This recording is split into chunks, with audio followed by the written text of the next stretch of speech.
మనమే బాధ్యులం. రేపటికైనా బతుకు చక్కగుండాలి, మనలో వేదనకు మనమే వైద్యులం. నువ్వు నేను ఎవరైనా చెమట చిందించే కర్మజీవులం. ఉమ్మడి గొంతుగా ప్రశ్నిస్తేనే మన వ్యవస్థలో మార్పు తేగలం. మనకు మనమే సాయం, మనకు మనమే ధైర్యం, మనకు మనమే సైన్యం, అభ్యుదయ గమ్యం. మనకు మనమే సాయం, మనకు మనమే ధైర్యం, మనకు మనమే సైన్యం, అభ్యుదయ గమ్యం. నిన్నటి కన్నా రేపు మిన్నగుండాలి, మన తల రాతకు మనమే బాధ్యులం. రేపటికైనా బతుకు చక్కగుండాలి, మనలో వేదనకు మనమే వైద్యులం. నువ్వు నేను ఎవరైనా చెమట చిందించే కర్మజీవులం. ఉమ్మడి గొంతుగా ప్రశ్నిస్తేనే మన వ్యవస్థలో మార్పు తేగలం. మనకు మనమే సాయం, మనకు మనమే ధైర్యం, మనకు మనమే సైన్యం, అభ్యుదయ గమ్యం. మనకు మనమే సాయం, మనకు మనమే ధైర్యం, మనకు మనమే సైన్యం, అభ్యుదయ గమ్యం. జనసేన జనసేన జనసేన జనసేన జనసేన జనసేన జనసేన జనసేన జనసేన జనసేన జనసేన జనసేన జనసేన జనసేన జనసేన జనసేన. అడగకుంటే అమ్మ కూడా పెట్టదుగా, అడిగితే మరి తప్పే మందిరా. జరుగుతున్న అవకతవకలేవైనా చూస్తూ కూర్చుంటే తప్పవుతుందిరా. అండదండై దారి చూపే నాయకత్వం తోడై ముందుగా, అన్యాయాన్ని రూపుమాపే అడుగు వేద్దాం కలిసి కట్టుగా. మనకు మనమే సాయం, మనకు మనమే ధైర్యం, మనకు మనమే సైన్యం, అభ్యుదయ గమ్యం. మనకు మనమే సాయం, మనకు మనమే ధైర్యం, మనకు మనమే సైన్యం, అభ్యుదయ గమ్యం.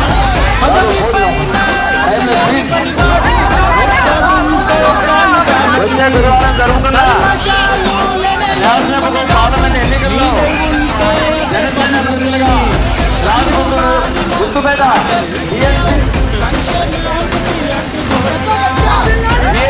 సిపిఐ పార్టీల మద్దతుతో రాష్ట్రంగా పోటీ చేస్తున్న మమ్మల్ని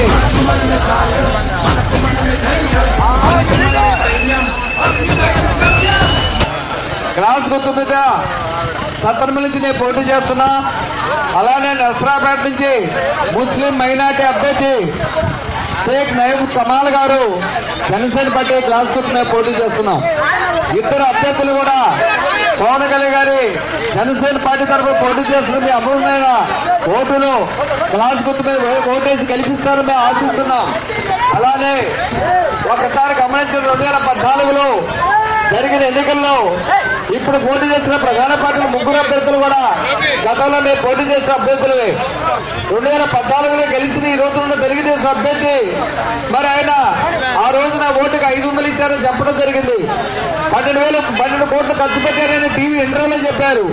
తర్వాత ఎంత సంపాదించారు ఈ గ్రామంలో మీరందరూ కూడా రాజకీయ అవగాహన ప్రతి ఒక్క వ్యక్తి కూడా ఈ 5 ఏళ్ళు కూడా తెలుగుదేశం పాలన విధానాన్ని తెలుగుదేశం పాలన మరి ఎమ్మెల్యే గారు మరి ఏ విధంగా మరి గ్రామాల్లో జరిగిన విధానాన్ని మీరు ఒక్కసారి గమనించుకోండి. ప్రతి వర్క్లో పర్సెంటేజ్లు చెప్పుకుంటూ మరి సత్రబల్లో ఎన్నో కోట్లు సంపాదించారు మీరు అందరూ చెప్పుకున్నారు. అలానే 2014 ముందు 2009, 14లో నేను కూడా ఈ ప్రాంత ఎమ్మెల్యేగా ఉన్నా. ఒక్కసారి గమనించండి, మరి మీ మొక్కమారి మరి గ్రామానికి రోడ్లు కానీ లేదు ఈ పక్కన బ్రిడ్జి రూలుపాల బ్రిడ్జి నా పిల్లలు వెంటనే వర్క్ అయినా కూడా వర్క్ కంప్లీట్ కాకుండా ఈ రోజు కూడా వర్క్ కావాలంటే ఏం చేసి మీరు ఆలోచించుకోండి. అలానే రెడ్డిగూడ నుంచి మొక్కమారి కానీ లేదా బ్రాహ్మణ నుంచి మొక్కమారి కేసి రోడ్డు ఒక్కసారి చూడండి. గత మరి 5 ఏళ్ళు ఎక్కడికనే రూపాయి ఆశించుకున్నా ₹1 ఇక్కడ ఎవరి దగ్గర ఆశించుకున్న ప్రజా సేవ తప్పక ప్రజా సమస్యలు తప్పక పనిచేసిన నా తత్వాన్ని ఒక్కసారి గమనించండి. 2004 నుంచి 14 వరకు ఎమ్మెల్యేగా ఉన్నా కూడా నాకు సత్రమల్లి ఈ రోజు కూడా సొంత ఇల్లు లేదు. 10,000 అద్దీంట్లో ఉన్నా. మా ఊళ్ళో మా పెద్దలు కట్టించిన గ్రామంలో ఇల్లు తప్పక నాకు ఈ రోజు ఆస్తి లేదు. కానీ నేను అసెంబ్లీకి నామినేషన్ పత్రాల్లో ఎమ్మెల్యేలు తన ఆస్తులు మొత్తం కూడా చూపించాం. నేను ఏ ఆస్తి ఇచ్చాను ఒకసారి చూడండి. మరి ఈ రోజుల్లో కోటల చౌదరి గారు ఇచ్చిన ఆస్తులు చూడండి. అలానే వైకాపా అభ్యర్థి ఇచ్చిన ఆస్తులు కూడా చూడండి. మరి కోడల సూపర్ గారు ఆస్తులు 5 ఏళ్ళు మీరు చూస్తున్నారు. ఈ గ్రామాల్లో ఏ ప్రాంతంలో మరి ఏ వర్కులు ఎక్కడ కమిషన్ తీసుకున్నారు, ఏ ఉద్యోగం తీసుకున్నారో చూస్తున్నారు. అలానే మరి వైకాపా అభ్యర్థి కూడా ఈ ప్రాంతంలో 7 సంవత్సరాల నుంచి కూడా ఆ పార్టీ ఇన్ఛార్జిగా ఉన్నారు. ఆయన కూడా 2004-09లో ఒక కార్పొరేట్ చైర్మన్ చేశారు. 2 సంవత్సరాల కార్పొరేట్ చైర్మన్ ఉంటే ఆయనకి ఆస్తులు ఎక్కడి నుంచి వచ్చినాయో మరి ఆలోచించుకోండి. చిన్న కార్పొరేషన్ 2 సంవత్సరాలు ఉంటేనే సంపాదించిన వ్యక్తి 10 ఏళ్ళు ఎమ్మెల్యే రూలింగ్ పార్టీలో ఉంటే నాకంటే ఎక్కువ. మరి నేను అప్పులతో ఇంటికి పోతే ఆయనకి ఆస్తులు ఎలా వచ్చినాయో గమనించండి. రాజకీయ వ్యాపారంలో రాజకీయ లబ్ధి కోసం ఓటుకు 2000 ఇచ్చుకొని మరి రేపు 40-50 కోట్లు ఖర్చు పెడితే ఏ విధంగా మరి ప్రభుత్వ ధనాన్ని లూటీ చేస్తారో దయచేసి గమనించండి. ఎమ్మెల్యే గారు మరి ఖర్చు పెట్టిన తర్వాత ఎలక్షన్ లో మిమ్మల్ని ఓటించి కొనుక్కున్నారో అది పోలీస్ స్టేషన్లు కానీ ఎంఆర్ఓల దగ్గర డిపార్ట్మెంట్ ఆఫీసులు ఏ పోస్టులైనా 5 లక్షలు 10 లక్షలు తీసుకుంటుంటే జరుగుతున్న పరిణామాలు దయచేసి మీరు గమనించుకోండి. ఒక ఎస్ఐ కనుక ఎమ్మెల్యేకి నెలకు 10 లక్షలు ఇస్తే ఆ ఎస్ఐ మీ దగ్గర ఏ విధంగా దోపిడీ చేస్తున్నా గమనించండి. మీ బైక్ పైన, ఆటో పైన, ట్రాక్టర్ పైన లేదా చిన్న సమస్య, కుటుంబ సమస్య పోలీస్ స్టేషన్ పోతే ఎంత వసూలు చేస్తారో చూడండి. అలానే ఎంఆర్ఓ పోస్టుకి మరి 10 లక్షలు తీసుకున్నప్పుడు ఎంఆర్ఓ కూడా పాస్ పుస్తకాలని మీరు ఎంఆర్ఓ ఆఫీసులు ఏ పనికి పోయినా నేను ఎమ్మెల్యే గారికి ఎంత నెలకు కట్టుకున్నా నాకు ఎంత ఏంటి అంటున్నారా లేదా దయచేసి మీరు గమనించండి. పోయిన సంవత్సరం 500 రూపాయల కనుక మీకు నిజంగా తీసుకున్న ఓట్లు ఉంటే మీకు రోజు లెక్క 5 సంవత్సరాల కాలాన్ని గమని కౌంట్ చేసి మీకు రోజుకి 27 పైసలు మీకు ముట్టింది. రేపు ఒకవేళ 2000 కనుక మీకు ముట్టితే ₹8 మీకు ముడతాయి. ₹8 మకాను బట్టి 5 ఏళ్ళు ప్రభుత్వ ధనాన్ని లూటీ చేస్తున్న దాన్ని దయచేసి గమనించుకోండి. ప్రభుత్వ ధనం లూటీ అయితే మాకేదని మీరు అనుకోవచ్చు. ప్రభుత్వ ధనం లూటీ అయితే మాకేందుకు మీరు కొట్టారు. ఆ ప్రభుత్వ ధనం ప్రజలదనే సంగతి మీరు తెలుసుకోకపోతే ఈ మరి రాజకీయ లబ్ధి కోసం, రాజకీయ వ్యాపారాల కోసం వచ్చే వ్యక్తులు ఈ రాష్ట్రాన్ని ఎలా లూటీ చేస్తారో, సత్రపల్లి ప్రాంతాన్ని ఎలా డెవలప్ చేస్తారో నేను ప్రశ్నిస్తున్నా. ఒక్కసారి దయచేసింది పవన్ కళ్యాణ్ గారి దగ్గర టికెట్ చెప్పి మరి నాకు దీపాలు ఇచ్చేందుకు చాలా క్లియర్గా చెప్పా. నేను ఆస్తులు సంపాదించిన వ్యక్తి 10 సంవత్సరాలు కూడా, కానీ నేను ప్రచారానికి ఖర్చు పెట్టుకుంటా ఓటు పొడను సారాయి సప్లై చేయకుండా ఎలక్షన్ చేయమంటే చేస్తే తప్పక రాజకీయ వ్యాపారం వచ్చి రాజకీయాలు రాదని చెప్పి దీపాలు తీసుకున్న వ్యక్తిని దయచేసి మీరు ఆలోచించుకోండి. నేను ఈ రోజున వైకాపా పార్టీకి జగన్మోహన్ రెడ్డికి బ్రహ్మాండమైన ఆదరణ ఈ రాష్ట్రంలో ఉంటే మీరు కూడా జనసేన అభ్యర్థులాగా ఓటుకు నోటు బతుకులా, సారాయి బతుకులా ఎలక్షన్కి వస్తారా? తెలుగుదేశం అభ్యర్థి 5 ఏళ్ళు చెబుతున్నారు బ్రహ్మాండమైన పథకాలు ఉన్నాయి, పసుపుకు డాక్టర్ వాళ్ళకి ఎంతో డబ్బిచ్చామన్నారు. మీకు నిజంగా ఎస్సీ బీసీ కాంగ్రెస్ ఎంతో డబ్బు, రైతులు రుణమాఫీ చెప్పేవాళ్ళు. మీరు కూడా జనసేన అభ్యర్థులాగా ఓటుకు నోటు పంచుకున్నా, సారాయి బతుకులా ఎలక్షన్ లో ముందుకు వస్తారో దయచేసి రావాలని కోరుకుంటున్నా. అలానే నేను ఎవరినో ఓడియడానికి వచ్చానని చెబుతున్నారు.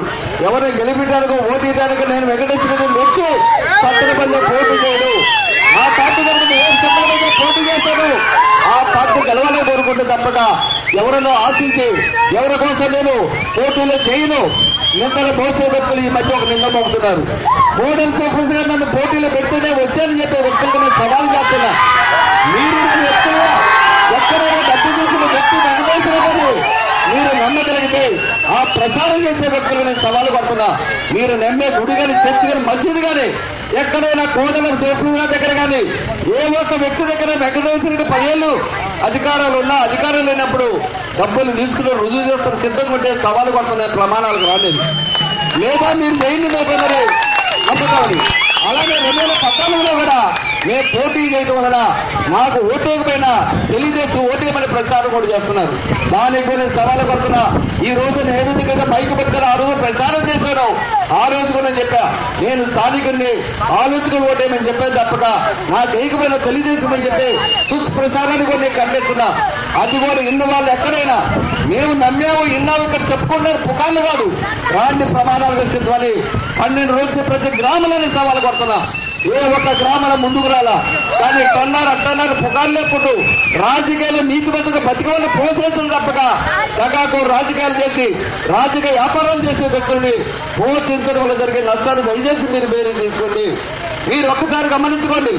రేపల ప్రాంతంలో పోటీ చేసిన వైకాపా అభ్యర్థి ఎవరైనా ఒక గ్రామానికి సర్పంచ్ కావాలంటే, ఎమ్మెల్యే కావాలంటే తను పుట్టిన ప్రాంతం అవుతారా కాదని చెప్పండి. ఆ ప్రాంతానికి కాదని ఈ ప్రాంతానికి ఎందుకు వచ్చేదే ప్రశ్నిస్తున్నా.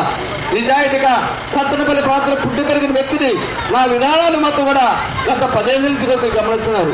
దయచేసి ప్రజా సమస్యలు ప్రజల మధ్య తిరుగుతూ పుట్టిపడి ప్రజా సమస్యలు గుర్తించిన వ్యక్తిని తప్పక వేరే ఏది ఆశించిన వ్యక్తులు కాదు. ఈ ప్రాంతంలో నాగార్జునసాగర్ కింద నీళ్లు వస్తుంటే మనకి లెఫ్ట్ కెనాల్ కింద నల్గొండ జిల్లాకు 2 పంటలు పండుతుంటే మన ప్రాంతంలో పంటల కారణం చెప్పండి. నీరు వదిన వినియోగం జరిగింది. దానికి కారణం ఏంటంటే మన గుంటూరు జిల్లాలో ప్రజాప్రతినిధులు మొత్తం కూడా రాజకీయ వ్యాపారాలు తప్పక ప్రజా సమస్యలు పట్టించుకునే వ్యక్తులు కాదు. నీటిని ఎప్పుడు ఎక్కడ ఉన్న నీటిని ఎక్కడ సద్వినియోగం చేశారు తెలుసుకోకుండా అడ్డగోలుగా నీళ్ళు అయితే వదలడం జరిగింది. పంట ఏ రైతుకి చక్కగా అందల. దానికి కారణాలు గమనించండి. రాజకీయ వ్యాపారం కోసం ఓట్లు కొని రాజకీయాలు 10 కోట్లు 20 కోట్లు 50 కోట్లు పెట్టి రేపు 1000 కోట్లు సంపాదించే విధానం వల్లే మీరు దయచేసి ఓటు వేసే ముందు వెంకటేశ్వరుడికి మంచి అభ్యర్థి అయితే ఓటేయండి. ఏదైనా 12 మంది ఉన్నారు.